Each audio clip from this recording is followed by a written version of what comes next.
You are listening to the Norton Library Podcast, where we explore classic works of literature and philosophy with the leading scholars of the Norton Library, a new series from W. W. Norton that introduces influential texts to a new generation of readers. I'm your host, Mark Chirino, with Michael Von Cannon producing. Today, we present the first of our two episodes devoted to The Scarlet Letter by Nathaniel Hawthorne, as we interview its editor, Justine S. Murison. In part one, we learn about Hawthorne's life and times, and we explore the novel that secured his immortality. Justine Murison guides us through the context of the novel, the symbolism of the A, the idea of this novel as a romance, and how Hester Prynne is characterized. Justine S. Murison is Associate Professor of English at the University of Illinois Urbana-Champaign. She specializes in 19th-century American literature, particularly the intertwined topics of health and religion.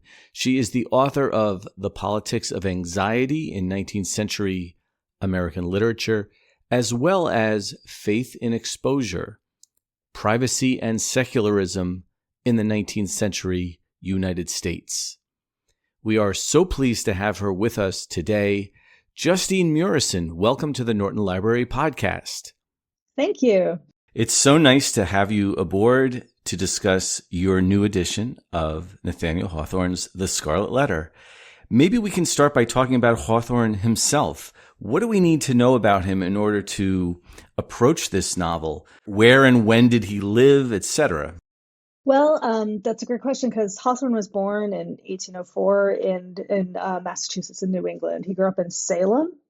He spent considerable time in Maine also because his father died when he was quite young. So he was basically brought up by his mom and the sort of extended family of his mother's family. His father was a sea captain. So the other thing to know is that he's descended from a prominent New England family, the Hawthorne family.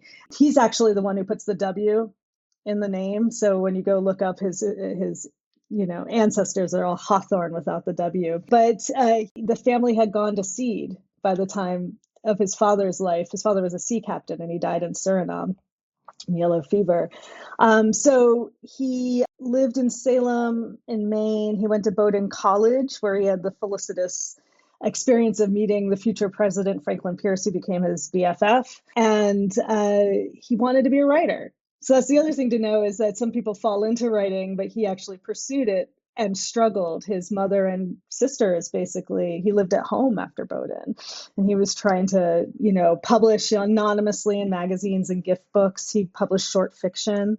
Did he add the W to distinguish himself from his ancestry, or was there another motivation? That's a great question. So I don't know the actual origin of why he did it. Melville added the E to Melville. So there's a sense that a way of sort of distinguishing yourself as an author might be part of it.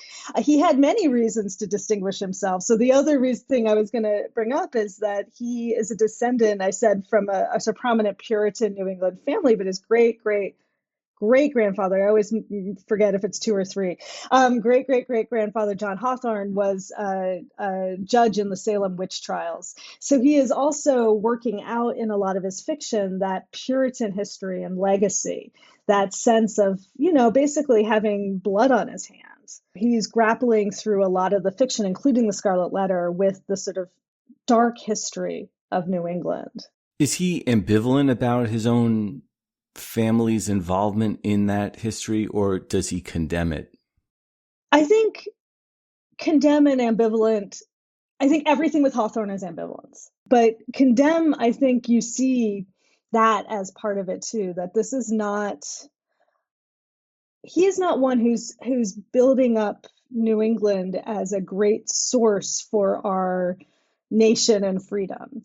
There's a real sense that this is actually a burden weighing people down. And you see this even more in some of the fiction, maybe most especially in The House of the Seven Gables, his second novel, because it is about the Pynchon family from the Puritan moment of them stealing land from their less prominent colonist family, the Maules, and the curse that is just weighed down on them for centuries.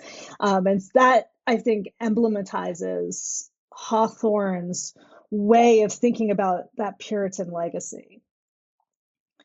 He also has a funny way of talking about it, too. In the Custom House preface to the Scarlet Letter, he imagines the ghosts of his Puritan ancestors coming and murmuring about how, like, who is this guy? What kind of life is this to become a writer? What kind of business in life? What type of glorifying of God is this, degenerate, man who is our progeny? And so he can also wryly joke about it as well. Yeah, so you mentioned the Custom House, and that also has an autobiographical aspect to Hawthorne's own life in terms of jobs that he held. Absolutely. So you can't make much money as a writer, especially if you're not, you're anonymous writer writing short fiction and trying to make your way. And, in the early 1840s, he married for love. He married Sophia Peabody, who comes from a transcendentalist family. They were young artists in love. And in fact, actually, they were the example Margaret Fuller is pointing to in her book on women in the 19th century as an equal marriage, what an equal marriage might look like. But he can't make ends meet. And so he's depending on the Democratic Party, which he's been involved with vaguely. Like, he's not like a party guy. He's not a politician, but he's had attachments to the Democratic Party since his time at Bowdoin. And at this time, the civil service doesn't exist. That doesn't exist until the 1880s. And whoever wins the presidency, that party gets to put everybody into local, state, and federal office. And in 1846, through the pulling of strings, because he had already been evicted from the old manse with his family, pulling of strings gets him a position as a surveyor in the Salem Custom House, which helps keep his family afloat. And because I think Una's born and Julian is on the way. But just as quickly, he's kicked out in 1848 when the Whigs take the presidency.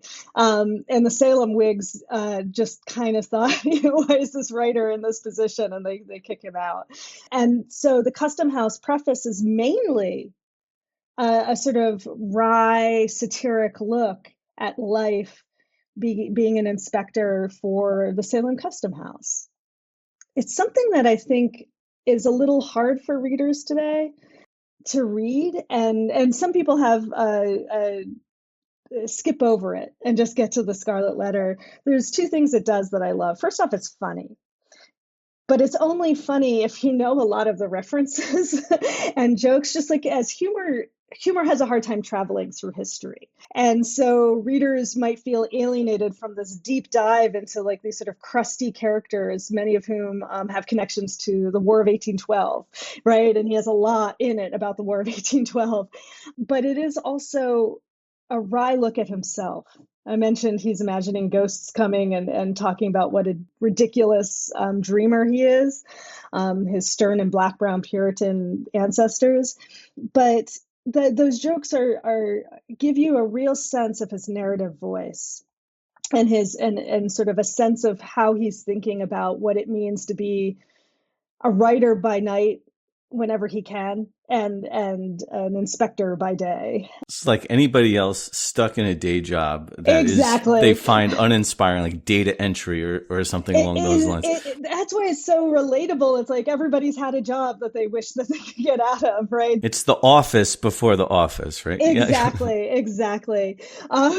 Before we talk about the Custom House, there are a few things I wanted to ask you about, but just to return to Hawthorne for 1 second. Yeah, absolutely. So you're mentioning that he's born in 1804 in New England. So the Scarlet Letter is published in 1850. Are we right or wrong to kind of associate him with the leading figures and writers of American literature at the time? We're thinking about Emerson and Thoreau and all those transcendentalist writers. Is he part of that group or not? Well, I mean, that's a great question. And then if we go back to that original amazing book by F.O. Matheson, The American Renaissance, he has a chapter. There's only 5 authors that have chapters: Emerson, Thoreau, Hawthorne, Melville, and Whitman. And he lived in Concord, right? The Old Manse was built by Emerson's grandfather, I think.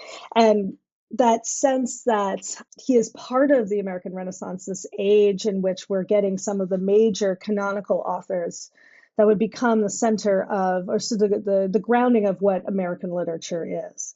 That said, Hawthorne is not a transcendentalist. He, like Melville, he's very skeptical of the idealism.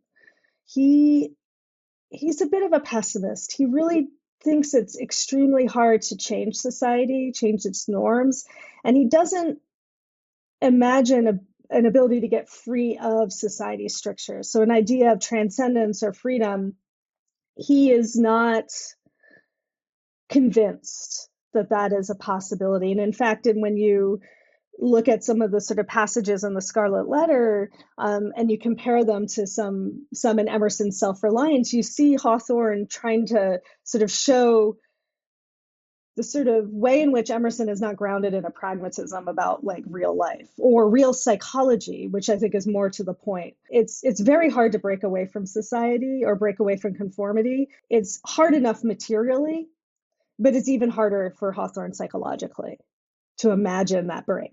Is this another thing he's ambivalent about? Yes, absolutely. And this is where you see in the Scarlet Letter that tension where he is imagining Hester, in a certain sense, is free because she's been so alienated and abjected from her society. And he talks about her lawless mind. But that isn't something necessarily great. That's for him. But it's not terrible either. He never takes his characters and gives you just a straight off villain or a straight off hero. No, you can't go to Hawthorne for those kind of melodramatic touches. Everyone's in the shadowy gray area where you get amazing characters with a much deeper psychology than I think the sort of idealism that he sees in Emerson and Thoreau would allow for. So the Scarlet Letter is certainly the most famous thing that Hawthorne ever wrote, the most enduring all these years later. Are there other either short stories or novels? You mentioned The House of the Seven Gables, but are there other works that you also think are essential to approaching Hawthorne? I think, though they're not my favorite, the short fiction, starting with the short fiction is often everyone's entree into Hawthorne. The Minister's Black Veil, The Birthmark, Young Goodman Brown, and my favorite, Rappaccini's Daughter, are what he's publishing before he writes. The Scarlet Letter is his first novel and his first long fiction. And that's how he's establishing his name. But from my point of view, I agree with Edgar Allan Poe and Margaret Fuller, both of whom have reviewed his collections. And both of them name something very similar, that there's just somewhat of an airiness, a sort of lack of groundedness or concreteness. It's more vibe than it should be in the short fiction. And one of those, quirks of history is that they both die before he writes any of his long fiction, where he really is actually sort of taking that note and really producing in The Scarlet Letter, in House of Seven Gables, The Blithedale Romance, a really thorough psychological anatomy of people, and I think fulfills the promise of the short fiction. House of Seven Gables is one of my favorites. I teach it all the time, and in part because it's a little lighter. I mentioned that it's the story of this curse handed down, but its scene is set in the 1850s with the Pynchon family, again, gone to seed, living in the House of Seven Gables with a daguerreotypist, an early photographer, boarding there, and they open a little shop. And it's a delightful book to read. The darkest, and this one I would recommend if you really love Hawthorne, I would recommend diving into the Blithedale Romance. Yeah. And that's based on his time at the utopian community outside of Boston called Brook Farm, where he did like a 9-month stint there. It was not a year. So, and he thought, he could become a sort of labor artist as these utopian communities are imagining a get back to the land kind of, but that will also feed your art. And it just kind of was just a lot of labor. You mentioned the Custom House as the beginning of the Scarlet Letter. And then we get to the Scarlet Letter itself and all the chapters within the narrative proper. Why is the Custom House necessary to the actual plot of the novel? What does one have to do with the other? Why is it not just, a kind of introductory contextual essay? Two things come to mind. When it comes to the plot, the Custom House introduces two aspects. One is it gives you a story of how he finds archival materials, the letter A, and that he finds the materials had been, the story in the introduction is that a previous surveyor Pugh, had organized and put together this collection of archival materials, and he comes across it because he's just dilly-dallying around the Custom House, and he puts the A on his chest, and it shocks him. Not completely, because it's a little ambiguous about what actually happens in the moment. And he wants to write this story about this woman, Hester Prynne, that Surveyor Pugh has collected materials on. It's all a fiction. I mean, except for Surveyor Pugh, who actually exists in the archives. What he's doing here is two things. One is he's tapping into a longer formal legacy of historical romances, going all the way back to Sir Walter Scott and Maria Edgeworth in Scotland and Ireland, and then James Fenimore Cooper and Catherine Maria Sedgwick in the US. But these novels mix together marriage plots with historical events like the American Revolution or for Sir Walter Scott, the Jacobite Rebellion. And they mix them together to create a sort of fusion novel that brings history and novel writing and fiction together. They are filled with footnotes. If you go back and read Scott, Cooper is always like, I'm not doing fiction here. I'm doing history. Don't expect any romance, readers. But they're romantic. They're filled with marriage plots, and they always end, in that sort of happy way marriage plots do. Yeah, and this has the conceit of a found document. Yeah. But nevertheless, the subtitle of the Scarlet Letter is a romance. Exactly. And so are we half and half, or in what sense are we approaching this as a romance? I think actually I take Hawthorne's definition of romance quite seriously. And what he's doing is, the historical romances are from a previous era. He's inheriting that. What he's distinguishing his book from is the novels of the 1840s and 50s. So we're thinking Charles Dickens, for instance, and a more realist and contemporary flavor. In the Custom House, as well as in the preface to The House of Seven Gables, Blithedale Romance, and Marble Fawn, he's developing a theory, his own theory of romance, about how it's more of an atmospherical medium. In the Custom House, he famously calls it a neutral territory where the fairyland and the real can meet and mingle, sort of like a ghost might wander in.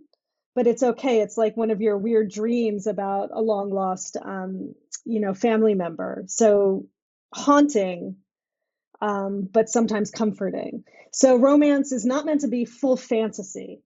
It can't be outside of a realist frame, but it's not the developing realism that's beginning to emerge in the 1840s and 1850s in Britain and America. On pages 32 and 33 of your edition, your beautiful new Norton Library edition of the Scarlet Letter, there's that scene that Hawthorne writes about coming home from a tough day at the office and sitting in a familiar room under the influence of moonlight and a fading fire, just the embers. And it produces the kind of effect that you're describing, which is familiar things seem distorted and the imagination kicks in. So it's this really almost a supernatural effect. Right. I often teach that moment. And this is actually the part of the Custom House I always teach, because I want students to really grapple with how he's defining his own novels. And in that moment, I often get students to think about when we're you wake up in the middle of the night and the pile of clothes on a chair suddenly could be a monster. Is it a monster or is it just a pile of clothes? You know it's a pile of clothes, but you're also scared it's a monster, or someone sitting in your room, watching you. And that in-betweenness, that's what he's describing. It's not a monster, but it's also not a pile of clothes anymore. So like, and that's where I wanted to sort of make a distinction between Hawthorne's romance and, say, a horror movie. In the most recent movie, Sinners, right? Vampires are actually there, right? In Hawthorne, you're never going to get that. It's always in that in between. Is it or is it not a ghost? Is he or is he not dead, right? Did the A actually appear in the sky or didn't? And you're never going to get the fact that it did or didn't, solved in the novel.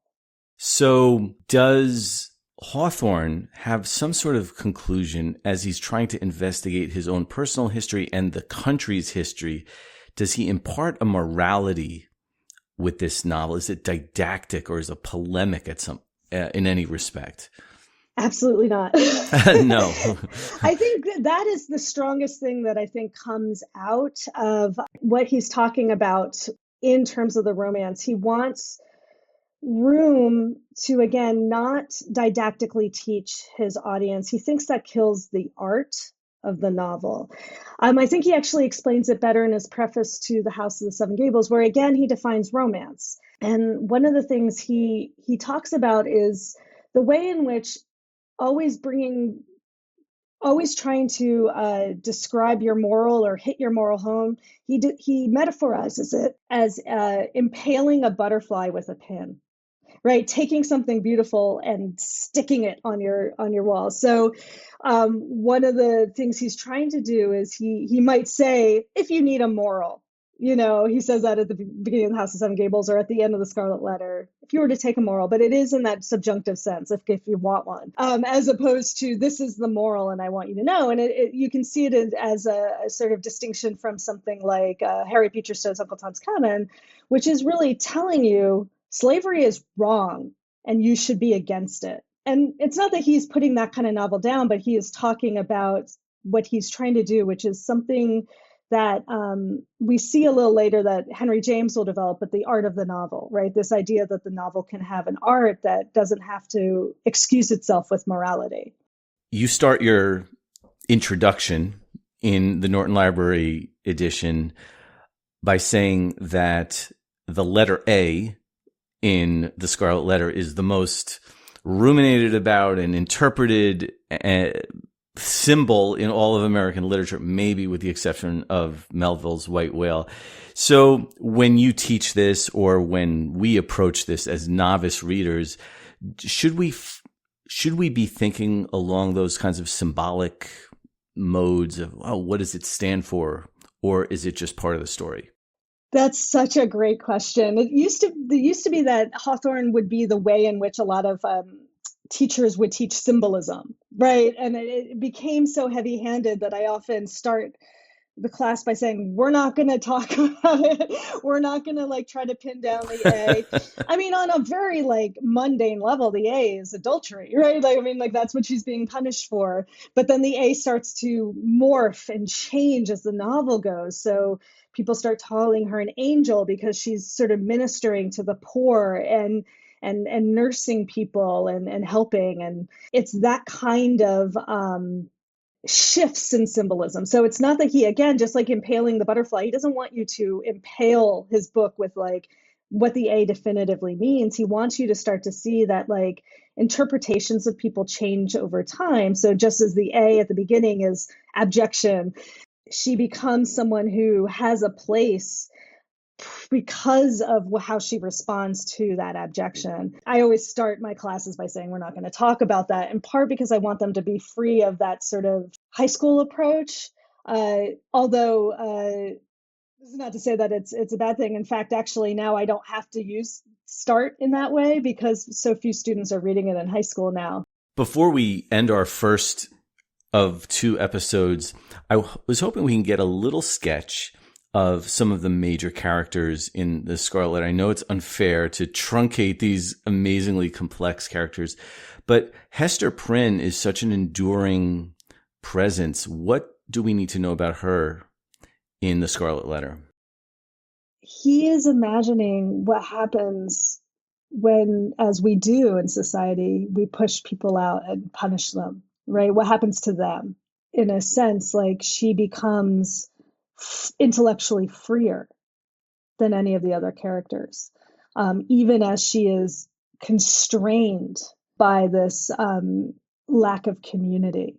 A lot of scholars see her as based on the sort of intellectual feminist Margaret Fuller, and she is a revolutionary, without a revolution to lead, might be a way to put it. Is he sketching a portrait of a woman in historical times, in the times of his contemporary readers in the mid-19th century, or are we allowed to apply that to a 21st century feminist reading? You're going to hate this answer, but I would say all three. All three. I mean, I think that he's using the setting of Puritanism, the sort of stern, disciplined community that is actually extremely isolated, to imagine what happens to somebody when they're isolated from that isolated community and can't just go down the street or to another town, right? Can't just move to another state.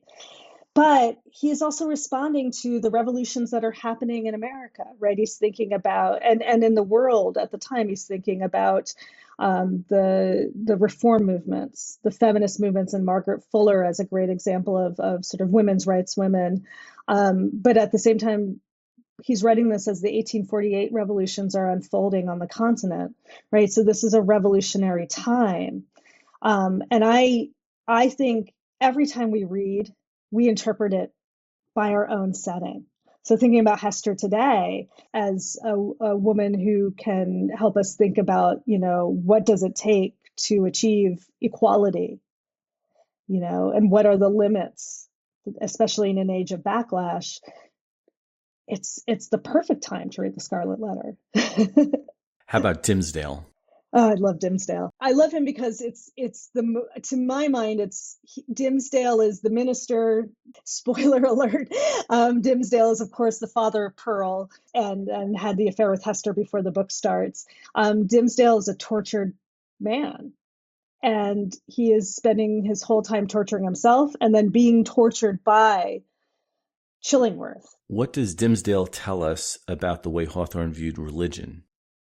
Oh, that's really interesting. I think, to my mind, I don't think of it as where, we see well what Hawthorne's view of religion is, so much as psychology under the sternest religion, Calvinism, right? With a sense of total depravity and predestination and never knowing if you're saved.